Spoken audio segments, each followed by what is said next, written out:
What's up, everybody out there? How you doing? I want to personally say again, thank you for tuning in over here at Patti LaBelle. I appreciate it. Where we are discussing R&B divas. I've talked about the R&B divas of the 80s for the most part. I did that. I went from 89 all the way down to 1980.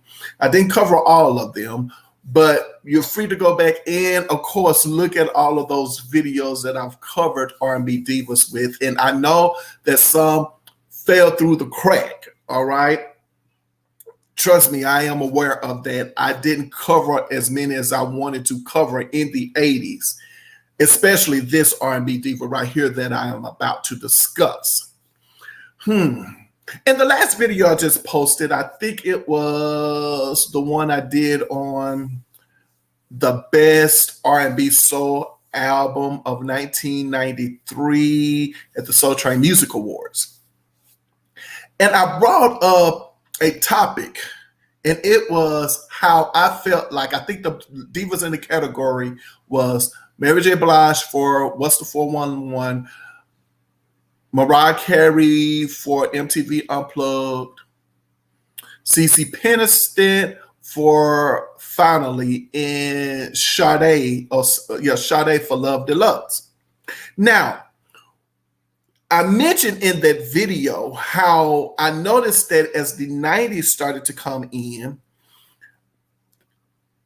I really and truly wasn't following, let's just say R&B diva, but let's just say music period, as far as, oh, I have to have this artist record, all right?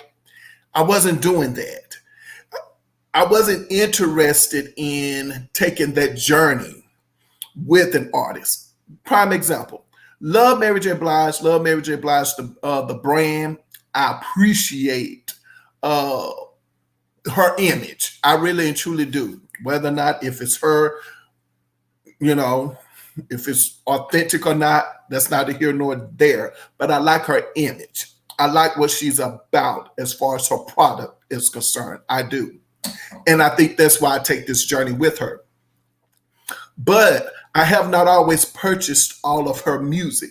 But Mary J. Blige is definitely an artist that, whether she's releasing music or not, I want to go on that journey with her. Do you understand where I'm kind of going? I don't see that with most of the artists in the 90s. I don't, all the way up to now.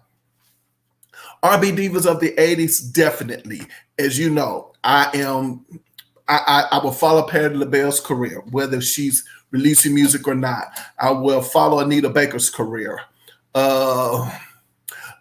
If he was still present, Luther Vandross's career. And you already know how I feel about Luther of the 90s. Like, he's not the 80s Luther. Most people talk about Bit Luther, Luther. No.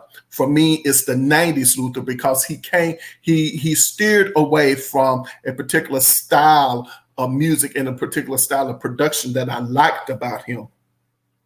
And especially how he used those background singers in his songs. He strayed away from that. And so in another, the way in which he styled his music. And I think that probably has a lot to do with Nat Adderley Jr. and what's the other guy named? Marcus Miller. All right. But anyway, that's neither here nor there, because we're about to talk about this R&B diva right here, Alyson Williams, I promise you. So anyway, I was not interested in, or I have not been interested in taking that journey with a lot of artists. Now, what does this have to do with this diva here, Alyson Williams, by the way? All right. Well, nothing in particular. However, I think that she is definitely one of the artists where I would definitely say she's only released 3 records or 3 albums. She only released 3 that I know of. 1989's Raw, which is, this is the kind of like the album cover a little bit, not necessarily, but this is definitely how she looks on the album cover. Then I think 1992's, what is self-titled? I think it was 1992 was a self-titled record. And then she released another record like sometimes in the 2000s. All right. I can't think of the name of that record. I bought it, but I bought it just because I am a fan of Alyson Williams and I would support her. So if she put out another record right now, you better believe I'm going to somehow or another try to support her in that area, even though the third album is nothing like the first two. Where am I going with this?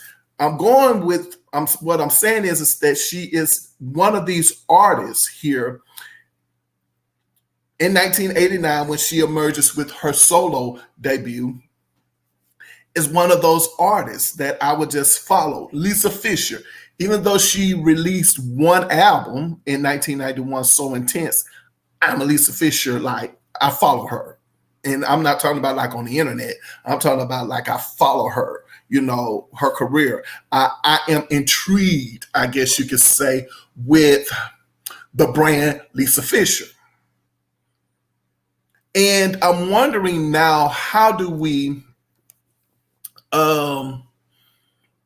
is it just me? And I'm straight, I'm no longer interested in the artists of the 1990s like I am in the artists of the 1980s. Is it me? Or do some of you all out there feel the same way? Not those who were born in the 2000s, because you guys, if you're born in 2000, that means you're 3 years of age at this moment in time, correct? So I'm sorry about that. I'll be with you in just 1 sec. So if you are 23 years of age, you still have a long ways to go to understand probably what I mean. But if you were born in, let's say, the 70s, the 80s, or even the 90s, then you will understand what I mean by saying that I just don't follow music like that. Like, I don't want to go on a journey with some of these artists. I just don't want to go down that road with them. I'm not interested in them like that. So now let's talk about Alyson Williams. Now here's the thing that when I learned this about Alyson Williams, I was like, oh my gosh, I didn't know that. I've been such a fan of hers and had no idea it was her. If you are familiar with the Fat Boys, right? There is a song that's very popular by the Fat Boys called The Fat Boys Are Back, right? The Fat Boys are back, and you know that they'll never be whack. The Fat Boys are back, so on and so forth, right? Well, guess what? That is Alyson Williams singing the background vocals on that record, right? And as you already know, if I'm not mistaken, I think the Fat Boys, are they? No, they're not Def Jam artists. But I think Alyson Williams is known as the first lady of Def Jam. And so when I found out that was her voice, I was saying to myself, like, oh my God, that definitely is Alyson Williams. That's her singing that hook. The Fat Boys Are Back. Then there's another song out that was very popular back in the 80s. I had no idea it was Alyson Williams. And that is Basketball by Kurtis Blow. They're playing basketball. We love that basketball. I was like, what? That's her.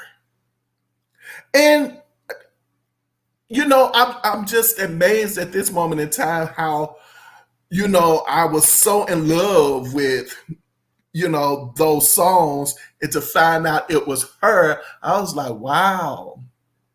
Well, let's talk about Alyson Williams, the music, real quick. Not going to be with you long at all. As I told you once before, my job here is definitely just to get you guys kind of interested in, learning about these artists, and then you guys go out and you go and search their catalogs. I can't cover it all. I give you enough. Then let you go out and do some more. When Alyson Williams first came out, okay, see, here we go. Okay. Okay. Oh Lord, y'all pulling me in. You're pulling me in. I can feel it. I feel it. It's going to be kind of controversial. Oh gosh. Whew. When Alyson Williams first came in, I have to be quite honest with you. I was like, I don't know, because of her style, like the way she looks right now. Okay, and I just didn't think it was original. If you look at this, you can see that who else has this style before her. If you said Phyllis Hyman, you're correct. This is definitely something that Phyllis Hyman can get away with as well. And this was Alyson Williams. And I was like, I don't know, Alyson. I think you're trying to give you this Phyllis Hyman type vibe. I like it, but I just didn't. I was like, Then I looked at her and said, okay, at one point in time, Patti LaBelle had the little hairdo that was kind of wild, and she had the little hat and so on and so forth. And I was like, I don't know, Alyson, but the lady can sing her behind off. So that was just one of the things that I didn't care too much about. One thing I didn't care too much about Alyson. It was just the way they tried to make her image. But she, oh my gosh, like, when she came out with that first song, I think her first single, I could be wrong, and I can't recall there's a video for it. If it is, let me know that they actually did a video for it. I think it's called Sleep Talk. Sleep, not Sweet Talk. Deatra Hicks has the song out that same year called Sweet Talk. Alyson Williams has out Sleep Talk. Sleep Talk, you've been talking in your sleep. And I think it did kind of decent for her. I really truly do without a video. But then she comes out with the second song called My Love Is Raw, which had a rap hook by Nikki D. All right. I love the record. Her record I actually purchased. Remember, because this is 1989, 1990. I'm falling in love with now the production style of everything. And it's the TV guide, in the TV guide, you have that, and in some other magazines, you can actually pull out the little, I guess you want to call it application, or the postcard thing. You can pull it out and you can actually put take a penny to it, and then choose your 6. And sometimes I can get up to 12 CDs for free, as long as you commit to buying like maybe 3 or 4 that year. That's how I got my music. Thank you. I appreciate that, because that's how I was able to, get as much as I was able to get, because, you purchase your music that way when you was a child, and it's kind of like a music club that they had you in. And so anyway, so on and so forth, it is what it is. Whew. And when I heard her record, I really and truly fell in love with it. I did. Like I wanted to take that journey with Alyson Williams. When she came out with the song "Just Call My Name," I was like, "Wow!" It's probably her most popular song on her album, "Just Call My Name." Of the 1989 album, Raw. Just Call My Name is probably the most popular record by Alyson Williams. And then, if I'm not mistaken, I think the next single was a song called I Need Your Lovin'. Like both versions of it, the album version and the single version, but I like the single version better. And that's the video version. So the single version is also the version you get in the video. And that song, if I'm not mistaken, was remixed by the guys who are affiliated with Soul to Soul. So it sounds like a Soul to Soul type song. I Need Your Lovin'. Love it a lot. But when I heard My Love Is Raw, it's an up-tempo song, as I said, with Nikki D on it. She's singing the rap or rapping the hook on that song.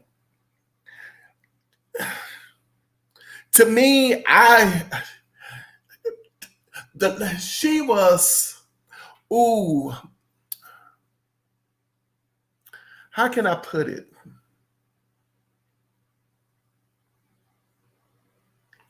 Alyson was, at that time, to me, what set her apart from the other artists, she was very hip to me. She was very hip and cool, in your face.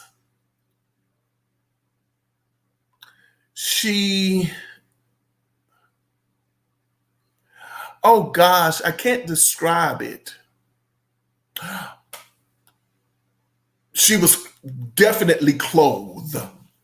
You know, she was not someone who was, ooh, there you go. She was not giving you sex appeal as far as let me show my body. But her sensuality was definitely there, as well as within her, the way she interpreted the song, and in her voice, her sensuality and sexuality, she just oozed with it. She didn't need to do all of that. It was just already Alyson, you know, and that's another thing that I appreciated about her. I don't know. I'm just thinking as it's just in the top of my head. I'm sorry, you guys. Think about it that way. See how things, like I said, I sit down and talk about how I feel about an artist as if we're just in a conversation together. And now I'm saying to myself, like, wow, I never thought about it that way. Then she has a song on there called Not on the Outside. I'm talking about her 1989 album, Raw. And I think it's a song that was covered by either Eddie Kendricks. It's one of the Temptations, David Ruffin. I think it's a David Ruffin song. Not on the Outside. I didn't know that either. I just liked it. She did a great job with that David Ruffin song, Not on the Outside. I applaud her with that one. But Just Call My Name is definitely the song that we know and love by Alyson Williams. Now, let's go to her second album, which is the self-titled second album. And the video, not the video, but it's next to this cover. It's the one with her name that says Alyson Williams on the other one. And when I first heard the first single, Can't Have My Man, I liked it. I think it was released in 1992. I liked it. And I was pleasantly surprised at how they presented it. You know, it was definitely a milder version of what we got from her very first single, which is Sleep Talk or My Love Is Raw. It was definitely different. And as I said, her sensuality and her sexuality, who has this style that I'm thinking? Phyllis Hyman.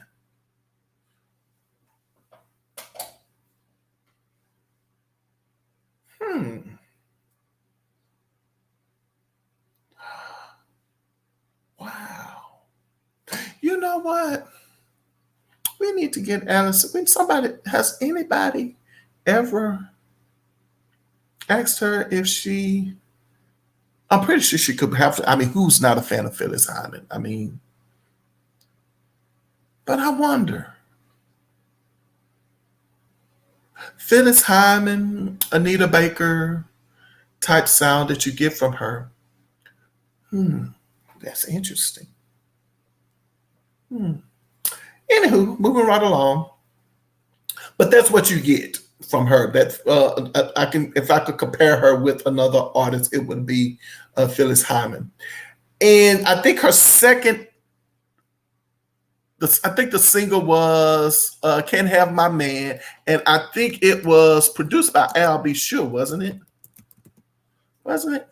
Can't Have My Man was produced by Alyson Williams. What's the guy name? Yeah, I'll Be Sure.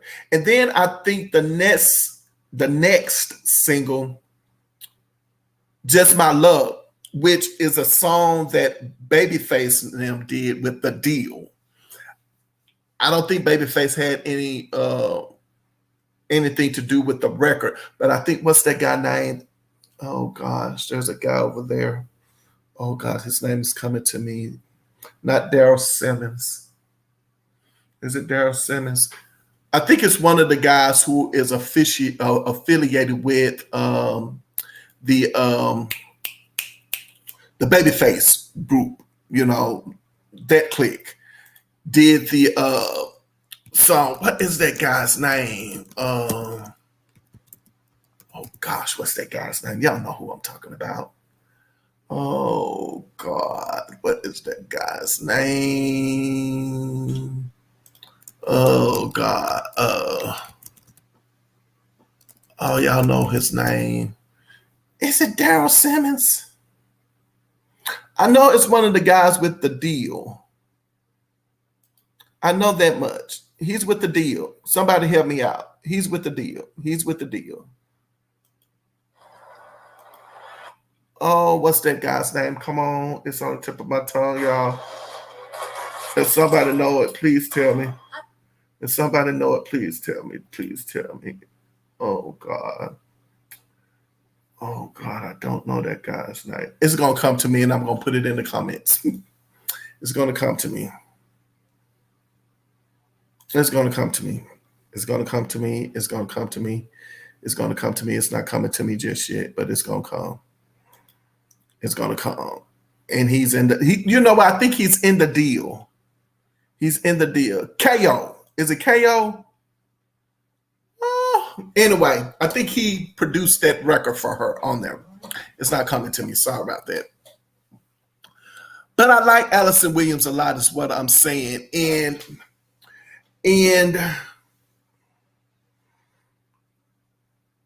I like the brand Alyson Williams. And even though she only put out 3 albums from 1989 all the way up to 2023 that I know about,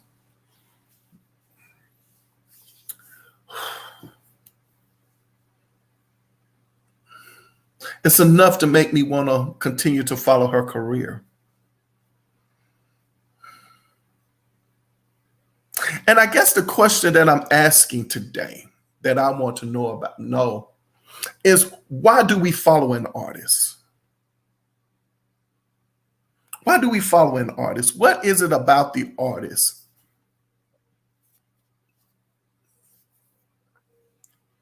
that we relate to, that want to make us take the journey with them?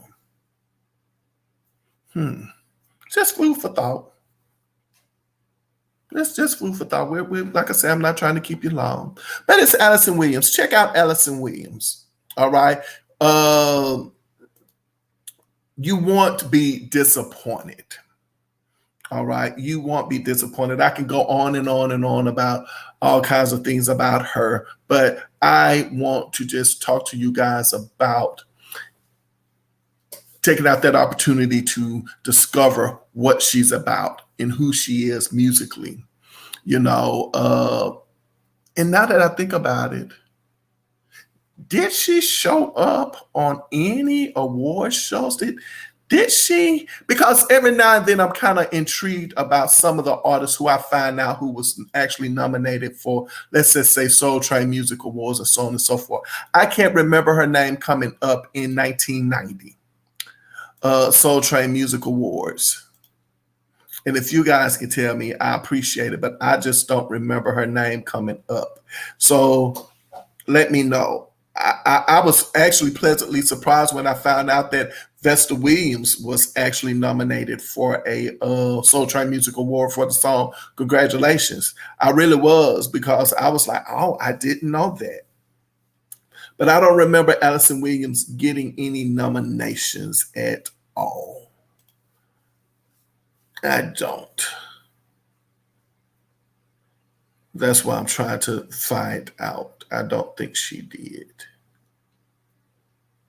Nope. Well, it is what it is. Well, you already know what I'm about to say over here.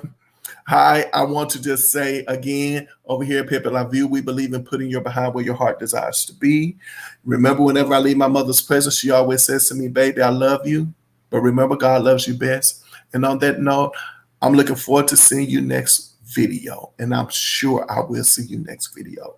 Make sure you check out Alyson Williams, all things Alyson Williams. My Love is Raw, or the Raw CD, as well as her self-titled 1992 record, and then her record she released into 2000s. Check out Alyson Williams. Until then, see you next video. You all take care of yourselves out there.